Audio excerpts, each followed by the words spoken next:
Paglingkuran ng buong katapatan ang sambayanan at tiyakin na wasto ang mga proyekto at isiwalat kung may nakikitang taliwas. Ito ang direktiba ni Pangulong Ferdinand Marcos Jr. sa mga opisyal ng League of Provinces of the Philippines o LPP. Sa oath-taking ceremony ng LPP, kinilala ni PBBM ang suporta ng 82 provincial government sa mga programa ng pamahalaan sa digitalization, agrikultura at disaster response. Iniutos din ng Pangulo ang pagtiyak sa mahusay na pagpapatupad ng zero balance billing sa DOH facilities sa kani-kanilang lugar. Pero hindi po tayo dapat tumigil sa pagsulong. May mga isyong kailangan pang harapin na hindi pwedeng talikuran.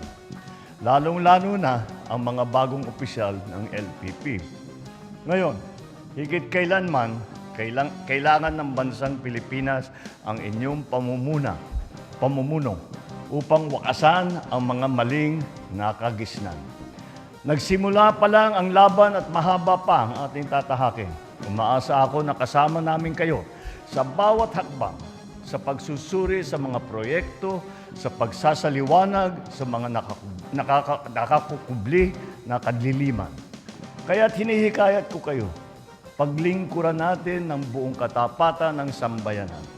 Tiyakin natin nasa wasto ang mga proyekto na ipinapatupad ng pambansang pamahalaan at ng lalawigan at isiwalat natin kung may makikitang taliwas.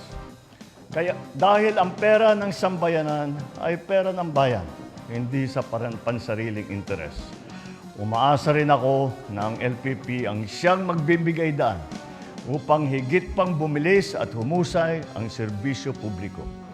Gamitin natin ang mga bagong teknolohiya, yung AI, data analytics, iba pa, para paghusayin natin ang ating frontline services.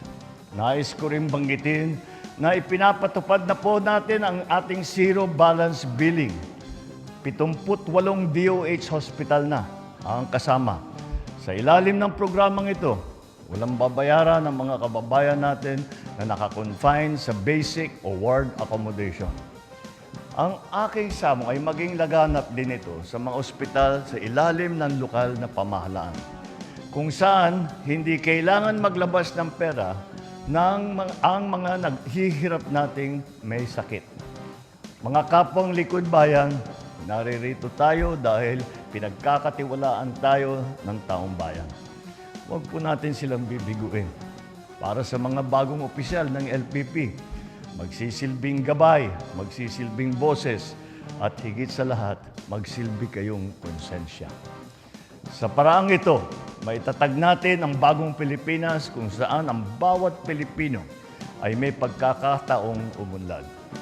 May seguridad sa kinabukasan at may tiwala sa pamahalaan.